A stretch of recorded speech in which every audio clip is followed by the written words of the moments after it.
Question आपके सामने में है, the length of a rectangle is increased by 10% and breadth decreased by 10%, then the area of new rectangle is. सबसे पहले हम ऐसे सवालों को कंसेप्चुअली समझ लेते हैं चीज़ों को। तो हमने जैसे आप लोग को ऑलरेडी जिस मेथड के बारे में मैंने कहा है कि ऑलवेज जो आपको अप्लाई करना चाहिए, हम मान लेंगे कि जो रेक्टेंगल था और रेक्टेंगल का एरिया पहले 100 था। ठीक है, अब क्या हुआ, अब बोल रहा है कि उसका जो लेंथ है वो इंक्रीज हो गया 10%, तो अब कितना हो जाएगा 110/100। ओके ना। अब उसके बाद क्या हुआ, ब्रेथ डिक्रीज हो गया 10%, मतलब कितना हो जाएगा 90/100। बस इतना ही आपको करना है ना। एकदम कंसेप्चुअल बात, सबसे बेस्ट मेरे हिसाब से। आप चीज़ों को फटाफट काट लीजिए और एरिया आप देखिए आपके पास कितना है 99। पहले आपने एरिया को 100 एज्यूम किया था, अब आपका जो एरिया आ रहा है 99 आ रहा है। मतलब कितना कम हो गया आपका एरिया, 1% की कमी। तो आपका आंसर क्या हो जाएगा 1% डिक्रीज। आपको ना कोई फॉर्मूला रटने की जरूरत है, ना ही कुछ मेमोरी में मेमोराइज करने की जरूरत है। चीज़ों को बस समझना है कि एग्जाम में आएगा और तुरंत हमें करना है। और ये सब लिखा पढ़ी तो सिर्फ प्रैक्टिस होने भर की बात है। आप इन चीज़ों को देखकर भी आंसर बता सकते हैं स्पेशली।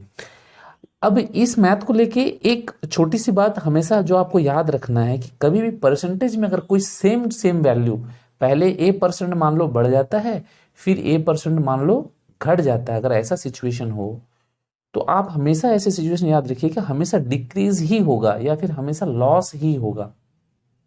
एक बात। और दूसरी बात, अब क्वेश्चन होता है कि लॉस तो होगा, ये तो समझ में आ गई बात। ऑप्शन में अगर दो लॉस लिखा हुआ तो फिर हम कैसे समझेंगे। अब पता करना होगा कितना लॉस होगा या कितना डिक्रीज होगा। वो कैसे आएगा, हमेशा उन वैल्यूज को आपस में मल्टीप्लाई में लिखिए और नीचे डिवाइडेड/100। बस इस बात को याद रखिए। ठीक है, कैसे चीज़ों को समझते हैं। अभी जैसे इसी सवाल में कहा गया है कि 10% पहले इंक्रीज हुआ, फिर उसके बाद फिर 10% डिक्रीज हुआ, मैंने लेंथ उसका 10% बढ़ गया और ब्रेथ जो है 10% घट गया। तो मतलब हम क्या करेंगे, 10 × 10, एक बढ़ने वाला और एक घटने वाला, और नीचे 100 रखेंगे। कैंसिल आउट करेंगे तो हमारे पास प्लस माइनस माइनस आएगा और 1 आ जाएगा ना। तो ये हमें बताता है कि 1% डिक्रीज हुआ एरिया। ठीक है, बात क्लियर है। ओके, देन आगे चलते हैं। इसे कुछ और इस बात में डिस्कस कर लेते हैं। अब क्या है, थोड़ा सा अंडरस्टैंडिंग ले लेते हैं कि एक्चुअली सवाल में क्या है, क्या दिया गया है, और हमें इसमें समझना है कुछ बातों को। तो उन चीज़ों को समझ लेते हैं। ये तो अगर मैथ आएगा तो आप बना लोगे, श्योर सी बात है। हाँ, लेकिन थोड़ी सी जो अंडरस्टैंडिंग, बेसिक अंडरस्टैंडिंग होनी चाहिए, वो हम अभी कर लेते हैं। ठीक है, एक रेक्टेंगल की बात करें तो रेक्टेंगल आपको पता है कैसे होता है। रेक्टेंगल का मतलब होता है एक ऐसा शेप जिसमें एक लंबा जो हिस्सा है वो उसको लंबाई कहते हैं, और जो कम लंबा होता है उसे हम चौड़ाई कहते हैं ना। इसे लेंथ कहते हैं, इसे ब्रेथ। लेंथ और ब्रेथ में क्या डिफरेंस है, लेंथ जो होता है वो थोड़ा ज़्यादा लंबा होता है ना। दो साइड हैं, जो साइड थोड़ा ज़्यादा लंबा होता है उसे लेंथ कहते हैं, और जो साइड थोड़ा छोटा होता है उसे हम ब्रेथ कहते हैं। ठीक है, अब हम चाहें तो इसे कुछ भी मान सकते हैं। तो जैसे इसमें कहा गया the length of rectangle is increased by 10%, यही कहा गया। तो हम मान लेते हैं कि पहले जो आपका रेक्टेंगल था उसका लेंथ भी 100 था और ब्रेथ भी 100 था। ठीक है, ऐसे मान लेने के बाद में जो नेक्स्ट जो रेक्टेंगल बना, न्यू सिचुएशन में जो रेक्टेंगल बना, उस रेक्टेंगल में क्या हुआ, बोलता है कि लेंथ बढ़ गया 10%, माने 110 का हो गया, है ना। और ब्रेथ कितना 10% घट गया, माने ये 90 का हो गया। आ रही है बात समझ में। तो अब हम देखेंगे कि इसका एरिया कितना हो रहा है। इसके एरिया हो रहा है 100 × 100, है ना। तो एरिया होता है लेंथ इंटू ब्रेथ होता है हमारा एरिया। तो कितना हो जाएगा 100 × 100। तो हम कितना पाएंगे, हम पा रहे हैं यहाँ पर 10,000। ओके, चलिए न्यू सिचुएशन में देखते हैं कि एरिया कितना बनेगा। तो फिर यहाँ भी हम लेंथ इंटू ब्रेथ करेंगे, तो 90 इंटू जब 110 हम करेंगे, लेंथ इंटू ब्रेथ जब करेंगे, तो हम पा रहे हैं 9,900। Is that clear. अब बताइए कि हमें एरिया में कितना फर्क पड़ा, 10,000 से 999 हो गया, माने एरिया हमारा क्या हो गया, डिक्रीज हो गया, है ना। कितना डिक्रीज हुआ, 10,000 माइनस 9,900 जब हम करेंगे तो हम पाएंगे 100 हमारा एरिया डिक्रीज हो गया। अब परसेंटेज निकालना है, तो 100 डिक्रीज हुआ किस पे, आउट ऑफ। जब भी हम परसेंटेज निकालते हैं तो कीप इन माइंड ओरिजिनल पे ही उसका कैलकुलेशन होता है। ओरिजिनल पे हमारा ओरिजिनल 10,000 का था, तो 10,000 पे हम कैलकुलेट करेंगे, है ना। तो हम देख रहे हैं 1/100 आ रहा है, परसेंटेज निकालेंगे तो आपका कितना आ जाएगा, 1% क्या हुआ, डिक्रीज। ये हमने जो बात की ये कंसेप्चुअली चीज़ों को समझा था कि आप चीज़ों को बेहतर तरीके से समझ सको। ट्रिक तो अप्लाई करोगे लेकिन चीज़ें आपको समझ में आए और मोस्ट इफेक्टिवली आप चीज़ों को बना सको, है ना, समझ सको। हमने कहीं भी कोई XY यूज़ नहीं किया, ठीक है, हम कोशिश भी यही करेंगे। अच्छा, क्या बात खत्म हो गई? जी नहीं, बात खत्म नहीं हुई, अभी और आगे बढ़ते हैं, चीज़ों को और अच्छी तरीके से समझने का प्रयास करते हैं, ठीक है।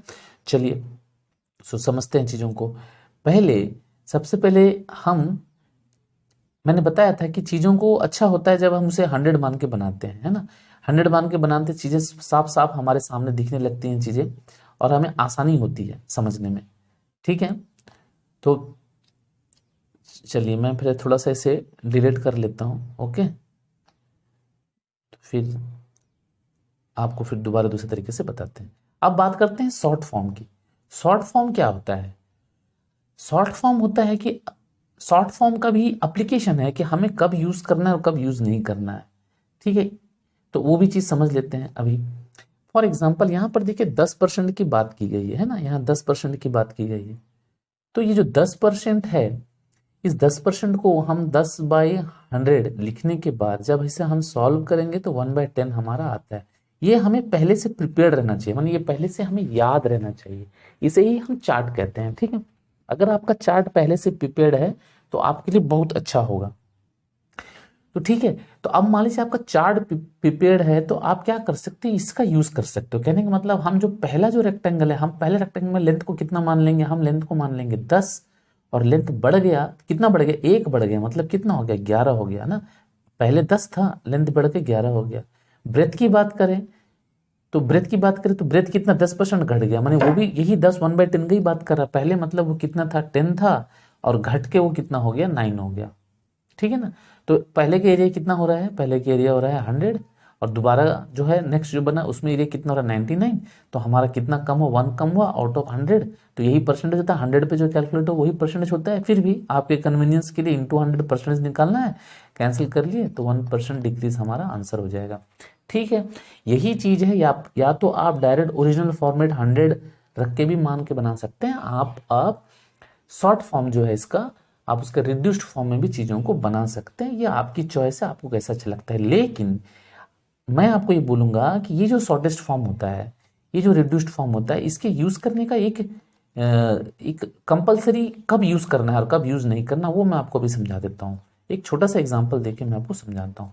मान लीजिए अगर आपको ये कहा जाता है कि जो लेंथ है वो 12.5% इंक्रीज होता है, अगर ऐसा आपको कहा जाए, तब हम 100 मान के अगर बनाएंगे तो 100 में से फिर 12.5 को माइनस करना, फिर 100 में 12.5 को जोड़ना, ये हमारे लिए दिक्कत कर सकता है। और बाद में जाके फिर मल्टीप्लिकेशन हम जब करेंगे तो हमें डेसिमल में ही हमें प्रॉब्लम कर सकता है। तो जब भी कोई फ्रैक्शनल वैल्यू या परसेंटेज का वैल्यू जब आपको ऐसा मिले ना, तब आप इसका शॉर्ट फॉर्म यूज कीजिए। अगर आपको 12 का वैल्यू 12.5 का वैल्यू पता है कि 1/8 होता है, तो फिर आपका सवाल बहुत तेज बनने वाला है। क्यों? क्योंकि आप ओरिजिनल को 8 मान लोगे, अगर इंक्रीज बोलता है तो 9, है ना। आप तुरंत चीजों को बना सकते हो। चलिए सवाल के साथ आप चीजों को बेहतर तरीके से समझ लोगे। तो ये सवाल आपने समझ लिया। ये सवाल का दूसरा एक पहलू भी है, फॉर्मूला। बहुत सारे बच्चे फॉर्मूलेस के ऊपर डिपेंड रहते हैं, वे ज्यादा सोच नहीं पाते, उनको ज्यादा समझ में नहीं आता चीजें। तो वैसे बच्चों के लिए, है ना, तो वैसे बच्चों के लिए हम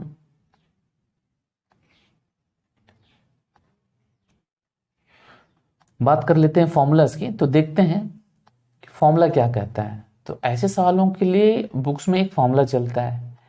वो फॉर्मूला क्या है? फॉर्मूला है, आपने देखा होगा फॉर्मूला को, x+y और xy/100, यही ना फॉर्मूला है। आपने बहुत बार नोटिस किया होगा ये फॉर्मूला, ठीक है। बहुत सारे बच्चों का प्रॉब्लम है कि फॉर्मूला तो अवेलेबल है, प्लस माइनस में गलती कर देते हैं। अभी तो यहाँ एक बढ़ रहा है एक घट रहा है, मतलब ये जो पहले वाला है ये बढ़ रहा है, ये तो प्लस में ही रहेगा, और ये घट रहा है। कोई भी आगे पीछे मान लो, कोई दिक्कत नहीं होता है। इसे हम इसे लेंथ मान लेंगे, इसे ब्रेथ मान लेंगे। ये घट रहा है तो ये माइनस में होगा, है ना।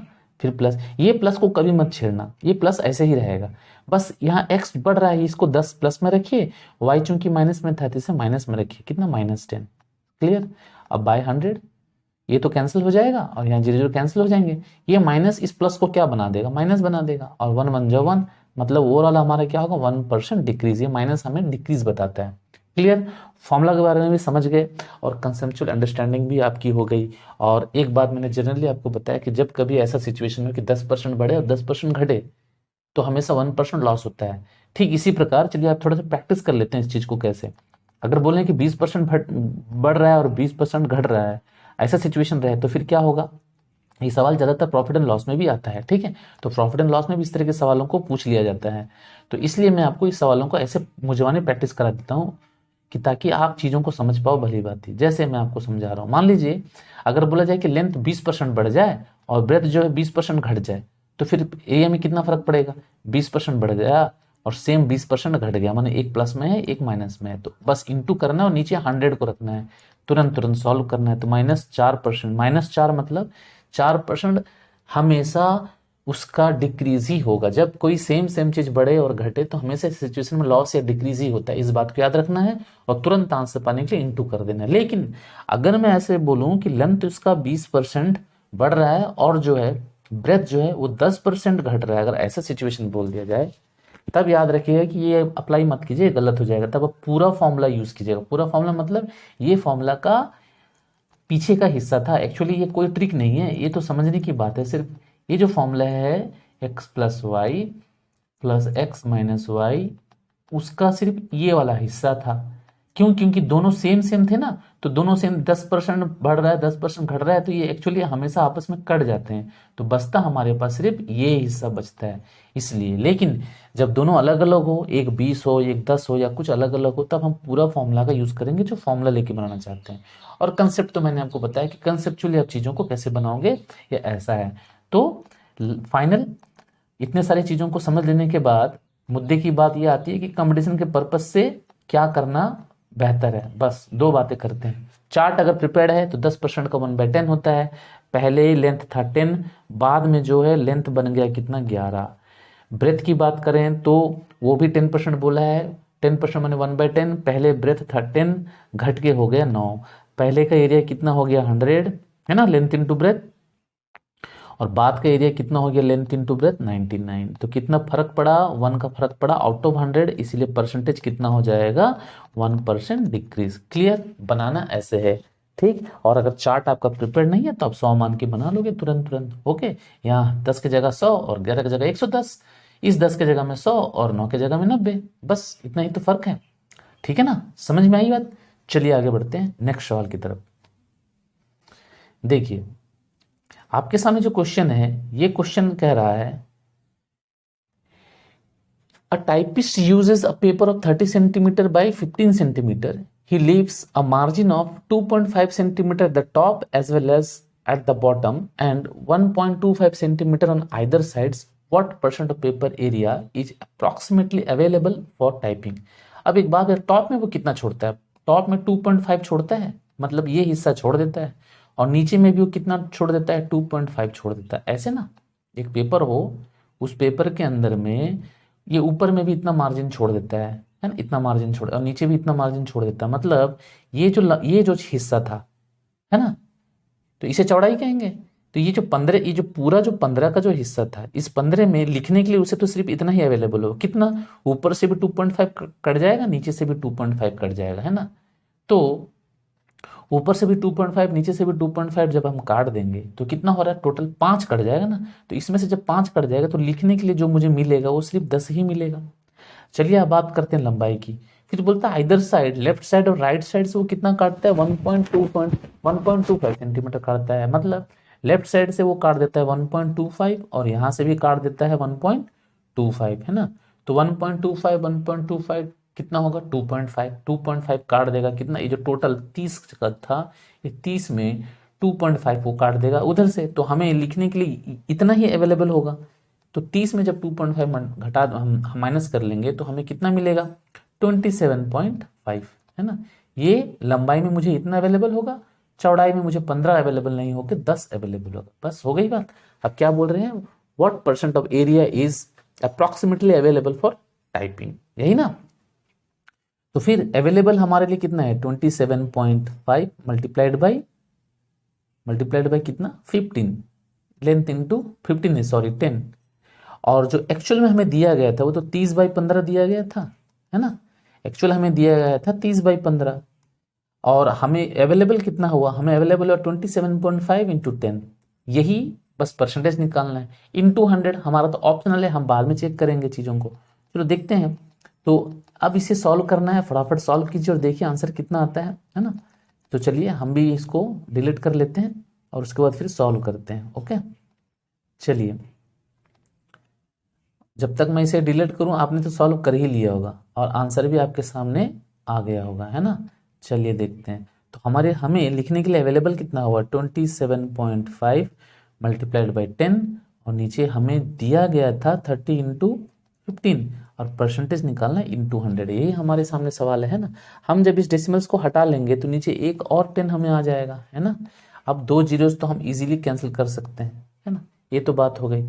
अब इसके बाद काटने की बात है, अब काट लेते हैं। चलिए यहाँ से काटते हैं 5 से, 5 3 जा, और 5 से 5 5 जा 25, 5 5 जा 25, है ना। नीचे आ गया 9, और ऑप्शन में सिर्फ 3 ऑप्शन ही दिखा रहा है यहाँ, तो हम देख लेते हैं क्या होता है इसमें। हमें ऊपर मिल रहा है 5 5 0 व नीचे हो जाएगा 9। अब हम इसे जब डिवाइड करेंगे तो 6 टाइम्स में जा रहा है, 9 6 जा, है ना, 9 6 जा 54, और उसके बाद 61% समथिंग कुछ हो रहा है ना, ये फ्रैक्शन बन रहा है 61 पॉइंट समथिंग कुछ ऐसे परसेंट बन रहा है, और हमारे हिसाब से ऑप्शन में अप्रोक्सीमेटली बोला है तो हम 60% ऑप्शन डी को हम टिक कर देंगे। ठीक है, समझ में आ गई बात। नेक्स्ट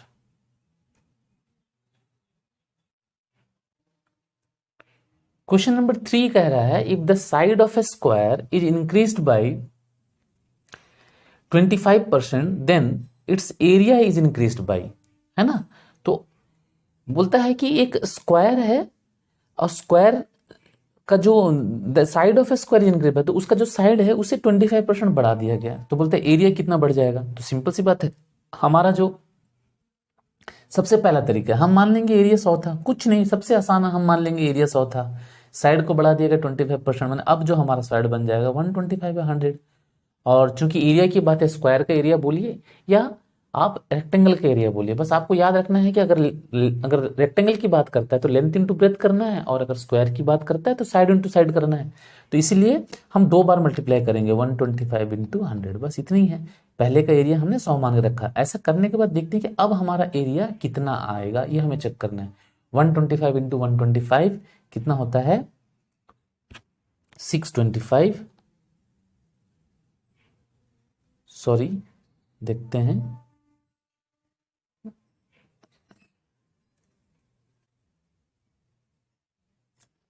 125 इंटू 125 हम पा रहे हैं, जब मल्टीप्लाई करेंगे हम, तो मल्टीप्लाई करने के बाद जब हम डेसिमल्स बैठा लेंगे तो हमारे पास आएगा 156.25। इट मीन्स व्हाट, हमारा एरिया 100 से बढ़कर 156.25 हो गया, मतलब हमारा एरिया बढ़ गया। कितना बढ़ गया, हम माइनस कर लेंगे इन दोनों को, जब माइनस करेंगे तो हमारा डिफरेंस कितना आएगा 56.25%, है ना।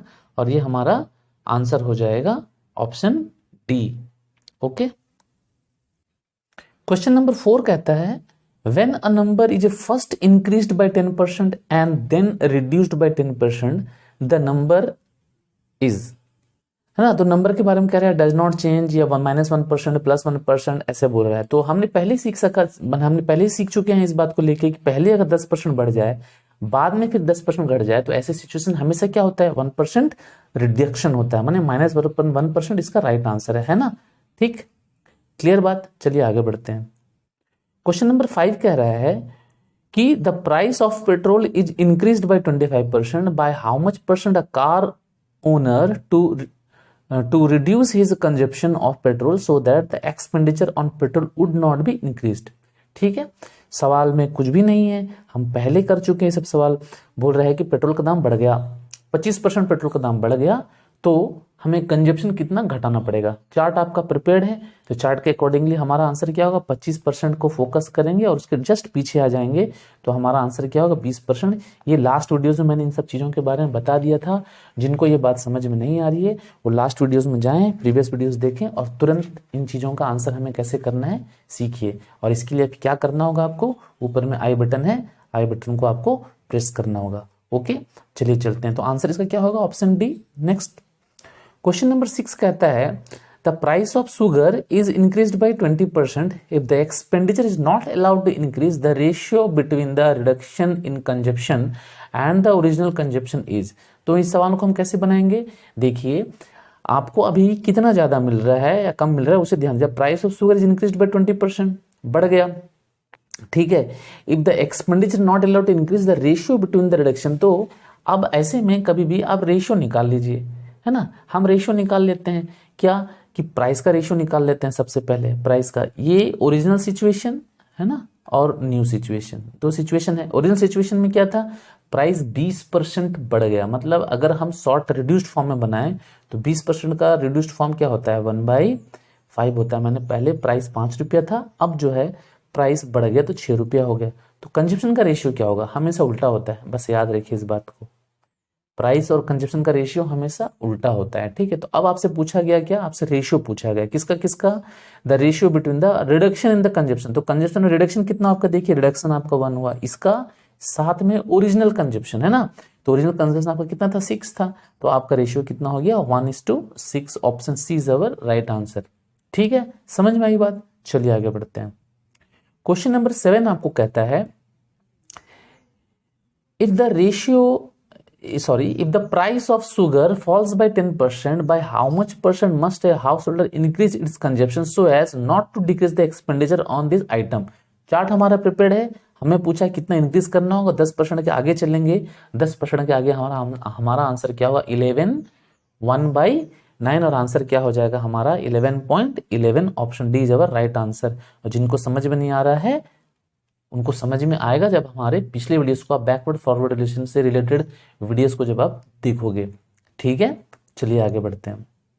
क्वेश्चन नंबर 8 क्या कह रहा है, देखिए क्वेश्चन नंबर 8 कहता है in measuring the sides of a rectangle errors of 5% और 3% in excess are made, the error in the calculated area is. किसी साइड को, रेक्टेंगल को जब हम मेजर कर रहे थे तो साइड हम जब मेजर कर रहे थे उस समय हमने गलती कर दी, कितनी 5% और 3% गलती कर दी। तो बोला जा रहा है कि हमने कितना जो हमने जो एरर किया वो कितना परसेंट है। तो मान लेंगे हमारा एरिया 100 का था, है ना। अब साइड को हम 5% हमने बढ़ा कर लिया, मतलब 105 हो गया, ठीक है। और जो ब्रेथ था उसको भी हमने बढ़ा लिया 103 भाई, बस यही कंसेप्ट है। तुरंत सॉल्व कीजिए, ऊपर मल्टीप्लाई कर लेते हैं, तो आप मल्टीप्लाई करके देखिए कितना आंसर आ रहा है, ठीक है। तो आप मल्टीप्लाई कीजिए 105 इंटू 103 को आप मल्टीप्लाई कर लीजिए, ठीक है। तो कितना आ रहा है आपका, आ जाएगा 10815, है ना। और नीचे 100 था तो पॉइंट बैठा देंगे, कितना हो जाएगा 108.15। तो हमारा एरिया 100 का था और एरिया हमारा अब हो गया 108 पर, मतलब हमने कितना का मिस्टेक कर दिया इसमें, 8.15% का हमने मिस्टेक कर दिया। Option C is our right answer.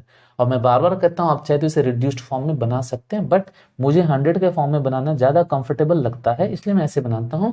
मैं तभी रिड्यूस्ड फॉर्म का इस्तेमाल करता हूं जब फ्रैक्शंस में दिया हुआ होता है, ठीक है। ये चीज मैंने आपको सजेस्ट किया। चलिए आगे बढ़ते हैं। क्वेश्चन नंबर 9 क्या कहता है, क्वेश्चन नंबर 9 में बोल रहा है the water tax is increased by 20% and its consumption is decreased by 20%, the increase और decrease in the expenditure is, ठीक है। तो फिर हम उसे मान लेंगे कि हम पहले जो हमारा एक्सपेंडिचर था कितना था, 100 का एक्सपेंडिचर था। बोलता है कि टैक्स बढ़ गया 20% तो 120/100 हो गया, है ना। और उसके बाद क्या होता है, कंजप्शन डिक्रीज बाय 20%, तो अब ये घट गया कितना हमारा 20% घट गया, मतलब 80/100 हो गया। अब देखिए एक्सपेंडिचर हमारा क्या हो रहा है, 96 हो रहा है। 100 से 96 हो गया, मतलब क्या 4% हमारा घट गया, है ना। आंसर -4% हो जाएगा। क्लियर, आगे बढ़ते हैं। देखिए क्वेश्चन नंबर 10 क्या कह रहा है, क्वेश्चन नंबर 10 कह रहा है the price of an article is reduced by 25%, in order to retain the original price the present price has to be increase. दाम जो है किसी वस्तु का दाम 25% घट गया, वापस आप उसी प्राइस पे फिर वस्तु को लेके आना चाहते हो, आपको कितना बढ़ाना पड़ेगा, है ना। तो 25% के आगे अकॉर्डिंग टू चार्ट हम 25% के आगे जाएंगे तो हमारा आंसर हो जाएगा 33, 1/3 means C 33.33% is our right answer. Okay,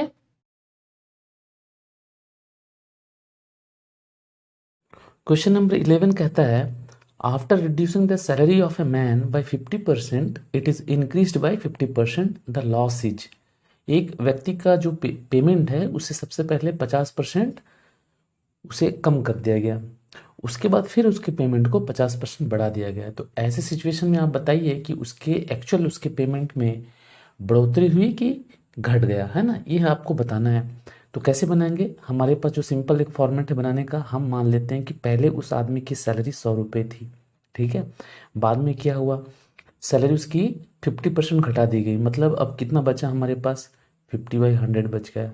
उसके बाद फिर उसके सैलरी को 50% बढ़ा दिया गया, तो मतलब कितना हो जाएगा 150/100, है ना। यही हम सीखते आ रहे हैं, कैंसिल आउट कर लेंगे और हम देख रहे हैं कि उसकी अब जो सैलरी बन रही है वो 75 रुपीज़ की सैलरी बन रही है। पहले 100 रुपये की सैलरी थी, अब उसका सैलरी हो गया कितना 75, मतलब एक्चुअल में उसके सैलरी में 25% की कमी आ गई, है ना। हमारा आंसर हो जाएगा option B is our right answer. Okay, next question, question number 12 कहता है from the salary of a worker 10% is deducted as a house rent, 15% of the rest he spends on the children's education and 10% of the balance he spends on clothes.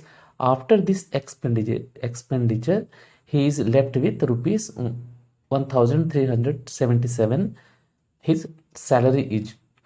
तो अब देखिए उसके salary के बारे में पूछा गया, तो हम क्या मान लेंगे, हमें तो उसकी सैलरी पता नहीं है, तो हम उसकी सैलरी को नहीं पता होने, हम सैलरी को सैलरी लिख ले, या इसके प्लेस में हम एक्स लिख लें, कुछ भी लिख लें, सैलरी हमें उनका पता नहीं। अब क्या हुआ, 10% वह हाउस रेंट दे देता है, उसके बाद क्या, अब क्या आपको ध्यान देना है कि ये जो डेफिनेट वैल्यू दिया गया 1377, ये जो डेफिनेट वैल्यू दिया गया ये है क्या, ये है उसका रिमेनिंग पैसा, बैलेंस जो बच गया खर्च करने के बाद, है ना।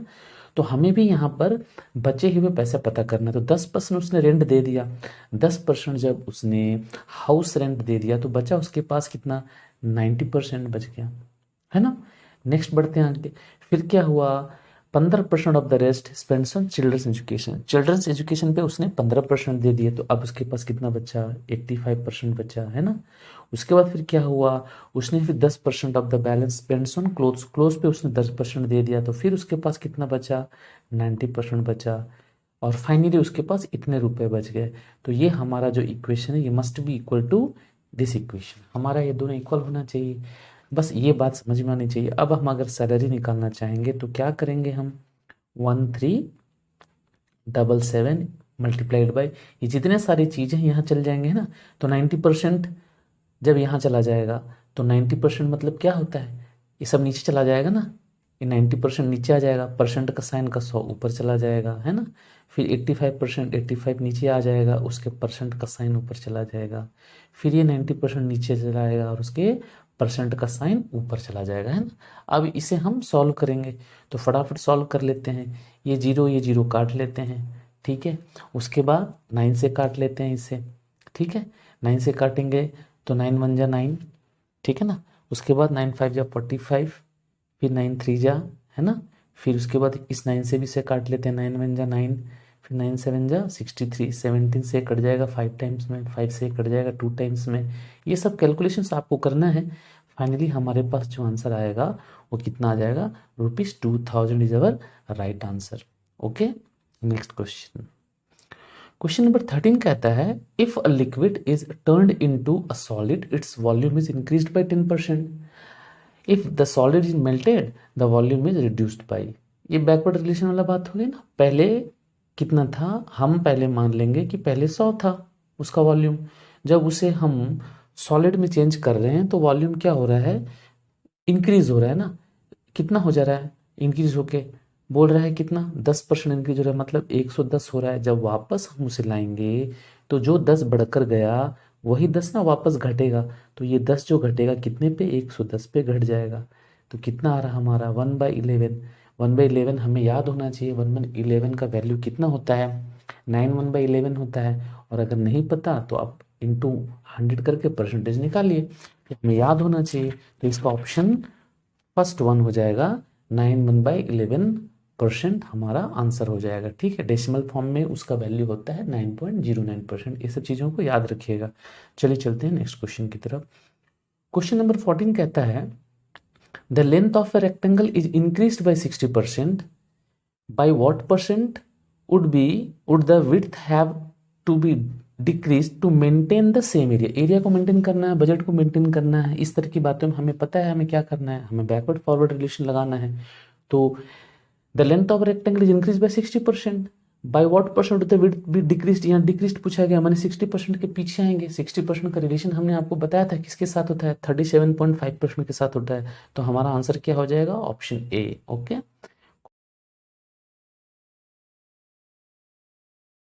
क्वेश्चन नंबर 15 में चलते हैं।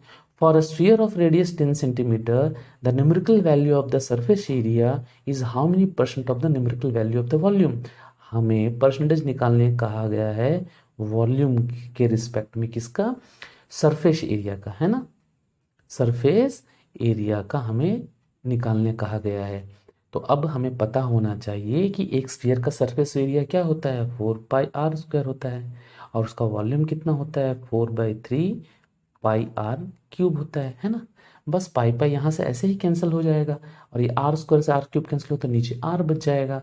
और यहाँ आप देख रहे हैं कि 4 कैंसिल हो जाएगा, और ये 3 जो है ऊपर चला जाएगा, है ना। तो कितना आ जाएगा, ये 3/r आ रहा है ना। और r का वैल्यू कितना दिया हुआ है, r का वैल्यू दिया हुआ है, हमें यहाँ कहा गया ना रेडियस कितना, 10 सेंटीमीटर, तो 10 हो रहा है यहाँ पर, है ना। अब परसेंटेज पूछा गया तो हम इंटू 100 कर देंगे। अब यहाँ से इसे कैंसिल आउट करेंगे तो आंसर हमारा कितना आ जाएगा, 30% is our right answer. Clear, चलिए चलते हैं next question. If the side of a square is increase by 30% then its area is increase by. ठीक है, एक स्क्वायर के साइड को हम बढ़ा रहे हैं 30%, तो उसका एरिया कितना परसेंट बढ़ जाएगा। तो फिर वही बात, हमने मान लिया एरिया 100 था, 30% बढ़ा रहे तो कितना होगा, 130/100। एक बार फिर एक बार लिखेंगे 130/100, है ना। हो गई बात, कैंसिल आउट कीजिए फटाफट।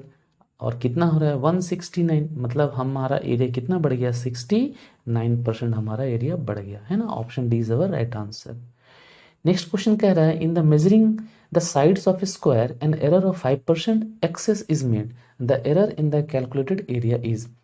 स्क्वायर की बात है, फिर हम मान लेंगे एरिया 100 था और कैलकुलेशन में 5% का मिस्टेक किया गया है। चूंकि स्क्वायर है हम 105 को 2 बार रिपीट कर लेंगे, साइड इंटू साइड होता है ना। फिर ये कैंसिल आउट कर लेंगे, 105 का स्क्वायर करेंगे तो कितना आ जाएगा हमारा, 11025। और जब 100 से हम इसे डिवाइड करेंगे तो हमारा पॉइंट बढ़ जाएगा, तो हमारा आ जाएगा आंसर 110.25। तो हम देख रहे हैं 100 का जो एरिया था बढ़ के अब 110.25 हो गया, तो हमारा इंक्रीज कितना हो गया, 10.25% is our right answer. Option B is our right answer. Question number 18 कहता है the length and breadth of a square are increased by 30% and 20% respectively, the area of the rectangle so formed exceeds the area of the square by. ठीक है, हम मान लेंगे area 100 था, है ना। अब दोनों इंक्रीज हो गया है ना, एक 30% बढ़ गया और एक 20% बढ़ गया, मतलब हम करेंगे 130/100 और उसके बाद 120/100। बस इतना ही तो लिखना है, समझना है। और प्रैक्टिस होने के बाद आप इन सब चीज़ों को लिखोगे भी नहीं, आप तुरंत तुरंत कर लोगे। 100 तो ऐसे कैंसिल हो जाएगा, 2 जीरो जैसे कैंसिल हो जाएंगे। अब इसके बाद मल्टीप्लाई करना है, 12 3 जा 36, कैरी 3, 12 3 36, हाथ में लगा 3, 12 कम 12, 12 3 15, 156, है ना। तो 100 का बढ़ के 156 हो गया, मतलब हमारा कितना इंक्रीज हो गया, 56% इंक्रीज हो गया। आंसर, आगे बढ़े। क्वेश्चन नंबर 19 कहता है if the numerator of a fraction is increased by 20% and the denominator is diminished by 10%, the value of the fraction becomes 16/21। समझने के लिए आप x/y फ्रैक्शन को मानिए, तो x बढ़ गया आपका, x कितना बढ़ गया, बोलता 20% बढ़ गया, मतलब कितना हो गया, 120 हो गया, है ना। और डिनोमिनेटर जो है घट गया कितना, 10%, तो ये 90 हो गया। ऐसा होने से आपका वैल्यू कितना बन गया, 16/21। जो बोला जा रहा है बस यही है। और निकालना क्या है आपको, आपको निकालना है x/y, तो निकाल लेते हैं ना। तो x/y जब हम निकालेंगे तो हमारा आंसर क्या होगा, 16/21 मल्टीप्लाइड बाई 90/, 120 है ना। इसे सॉल्व करना है, कर लेते हैं। 0 0 पहले कैंसिल कर लेते हैं। 4 से 4 4 जा 16, 4 3 जा 12, 3 से 3 3 जा 9, 3 से 3 7 जा 21। तो आंसर हमारा क्या होगा? 4/7 is our right answer, option B, है ना। चलिए क्वेश्चन नंबर 20 कहता है if the numerator of a fraction is increase by 140% and the denominator is increased by 150% then the resultant fraction is. अब इसे हम एक्स वाई लिख कर नहीं डायरेक्ट कर देंगे। जो रिजल्टेंट दिया गया है, जो रिजल्ट दिया गया है 4/50 उसे लिखेंगे, मल्टीप्लाई करेंगे। जो पहले 140% बढ़ गया ना, तो मतलब 140% बढ़ा दीजिए 100 में, तो कितना 240% हो गया। लेकिन उसको लिखना नीचे है ना, 240% ये, और बाद में जो बढ़ा 150% उसको 100 में बढ़ा लेंगे, कितना होगा 250, उसको लिखेंगे ऊपर, उल्टा लिखना है बस। अब सॉल्व कीजिए डायरेक्ट। 4 से 6 बार में कट जाएगा, 5 से इसे भी काट लिए, तो हमारा आंसर कितना हो रहा है? 5/18 इज अवर राइट आंसर, जो कि ऑप्शन में नहीं है। इस वजह से हमारा क्या होगा? नन ऑफ दिस हमारा आंसर हो जाएगा। ओके।